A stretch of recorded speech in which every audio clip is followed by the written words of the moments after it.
Welcome back to the John Fredericks Show. I'm your co-host, Tom deSabla, along with Colonel Mike. We're talking guns. I'm speaking now to the gun owners of Central Virginia.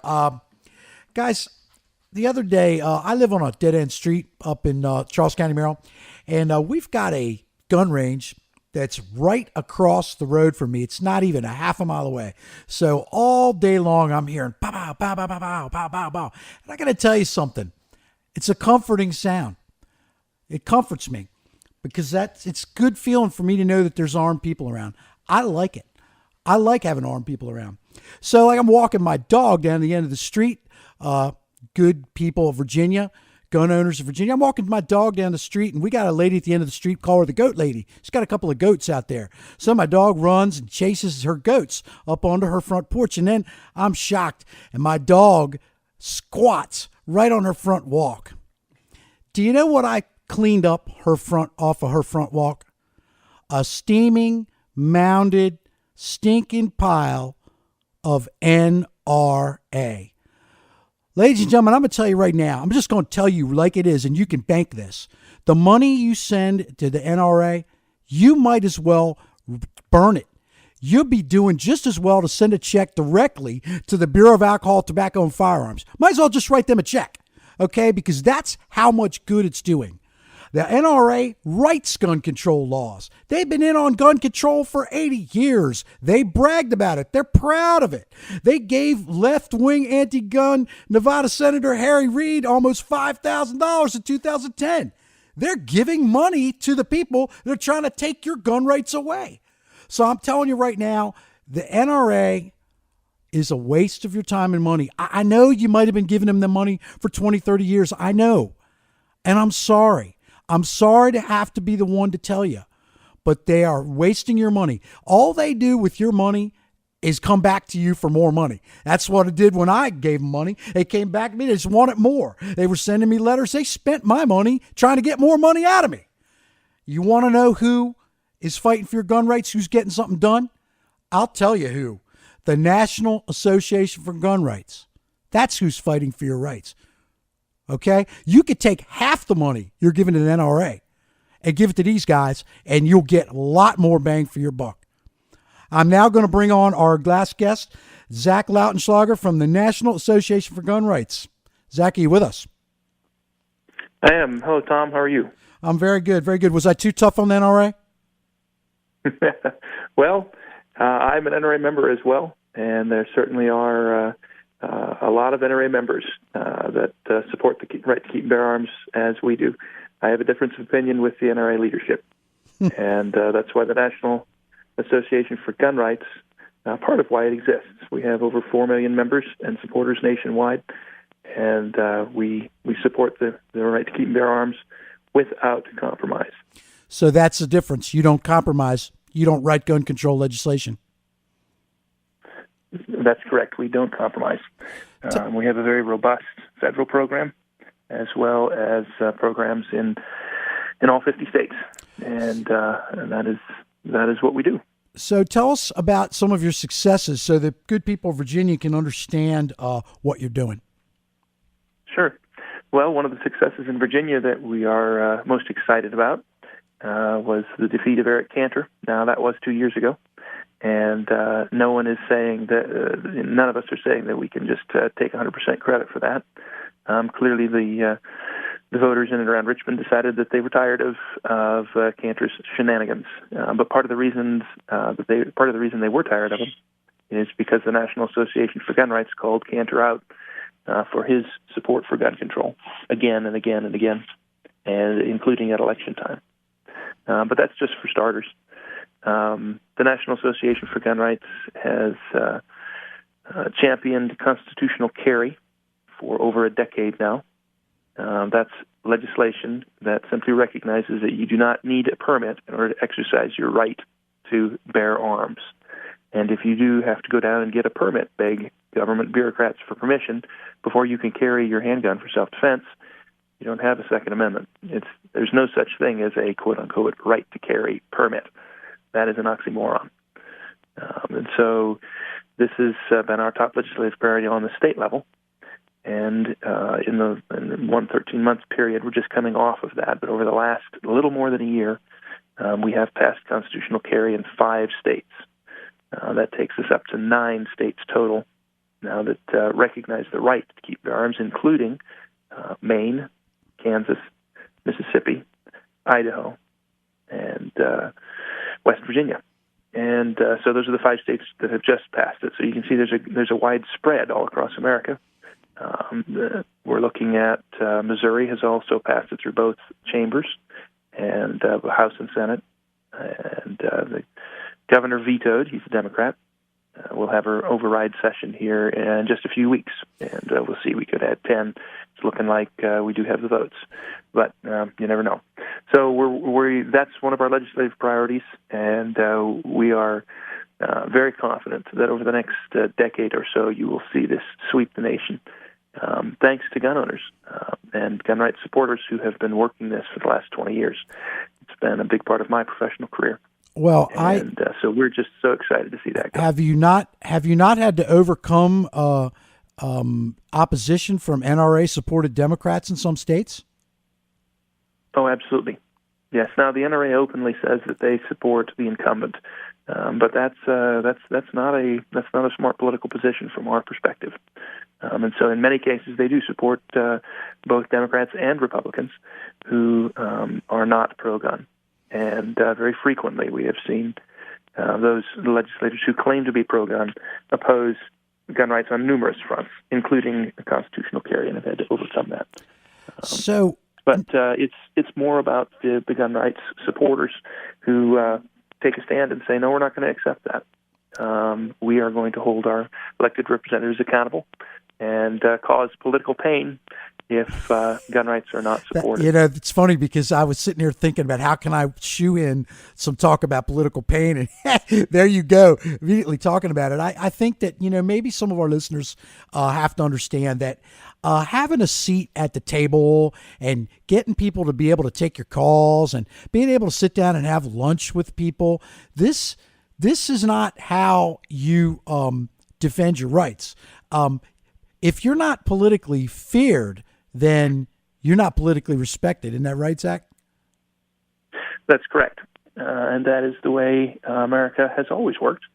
Our forefathers created a system in which those who are governed have every right and have the constitutional authority to boot from office those who do not protect their interests. It's called government by the consent of the governed.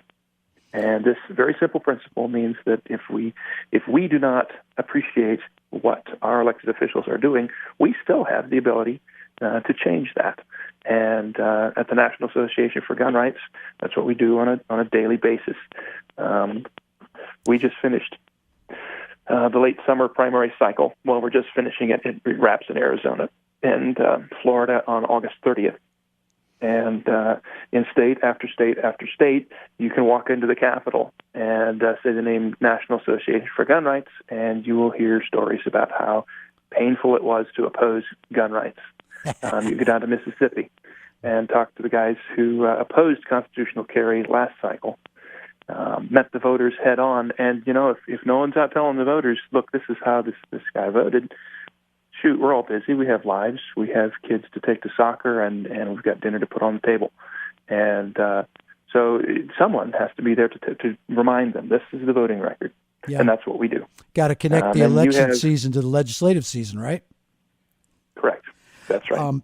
What a lot of people don't seem to realize, Zach, is that the states where the gun controllers are happy with, those are the states with the highest murder rates, and the states with the lowest murder rates are rated poorly by the gun controllers. So all your states with the loosest, most I shouldn't say loosest, I should say all the states that have the best protections for gun owners, those are the states with the lowest murder rates. So if we care about human life, we need to be working for constitutional carry and for gun rights. Is that correct?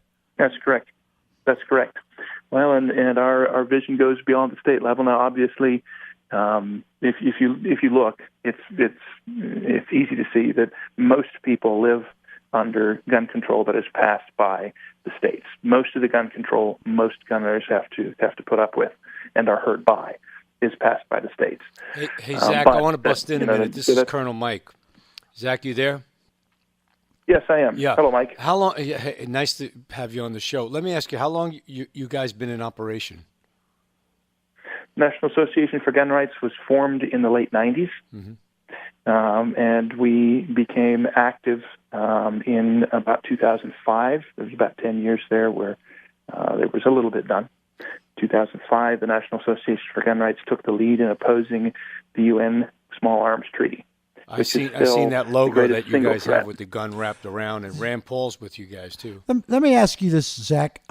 Would it be accurate to say that you've achieved more in the 17 odd years you've been in existence? Would it be accurate to say you've achieved more during that time to defend gun rights than the NRA has achieved in its entire existence? Would that be accurate to say, or am I reaching? Well, I'm not an expert on NRA history. I can say that since we have been in existence, we certainly have accomplished more than the NRA has done during that time. But you're so much smaller, Zach. But you're so much smaller. How do you do it? Well, we are actually not that much smaller than the NRA now. Over the last 16 years, we've gone from 0 to 4.5 million more members and supporters. Big. They claim to have 5.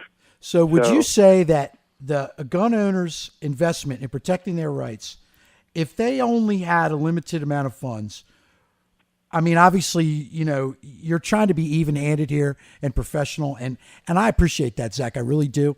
But I guess what I'm asking you is, if a guy's sitting there, Joe Sixpack's sitting there, and he's only got $50, things are tight, he's got to feed his family, would he be better? Is he likely to get more results giving you that $50 or giving the NRA that $50? Where is he going to get his best bang for the buck?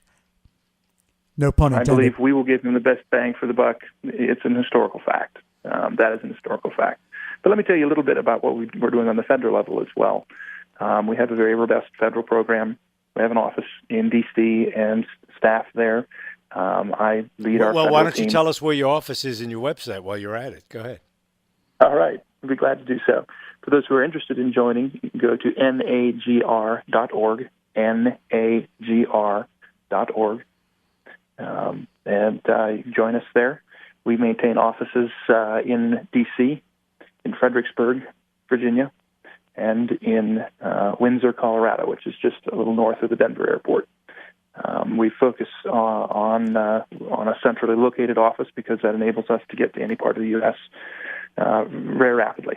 And there are many days when I fly to somewhere and back in a day in order to continue the fight. So that's our focus. We focus not only on the federal level but also on all the state legislative efforts. But on the federal level, just recently, since the Orlando shooting, the tragedy in the nightclub down there, and it's a terrorist attack is what it was, we had, unfortunately, both Republicans and Democrats in Congress calling for some version of gun control. Once again, you had multiple NRA-backed politicians in the Senate and in the House of both parties who said that we should strip Americans of their gun rights without due process. They call it no-fly, no-buy. It really doesn't have much to do with the no-fly list. It has more to do with... But isn't it an oxymoron that they get to have all the weapons with bodyguards and body-armored Suburbans driving around D.C.? Who's going to shoot them? Nobody. Right. Yes. It's only by the force of arms that you can stop someone bent on creating mayhem. Zach, we're coming down to the last minute. Tommy, you got something to say? Appreciate that. No, I just, Zach, if there's any last words you've got for the listeners here in Virginia, let it rip, man. Let it rip. Well, thank you. I appreciate that. Over the last month, we've sent over 850,000 petitions to Congress, about a month and a half. We placed over 15,000 phone calls to which we were a party. That's our members calling Congress. Over 2 million emails, over 5 million views on through social media. Another 2 million online. And that was what stopped the most recent push for gun control. So Zach, is Scott Riggle one of your big Is Scott Riggle one of your big supporters or non-supporter? I'm sorry to say that Scott Riggle is a vehement non-supporter, and both his support for Obama and now the fact that he's leaving the Republican Party, which for all the wrong reasons, I'm afraid speaks to where he's coming from. Thank you so much, Zach. Tommy, go ahead. Thanks, Zach, for coming on. I hope you can join us again at a future date. Please keep up the good work, and again, thank you very much for joining us here on the John Fredericks Show.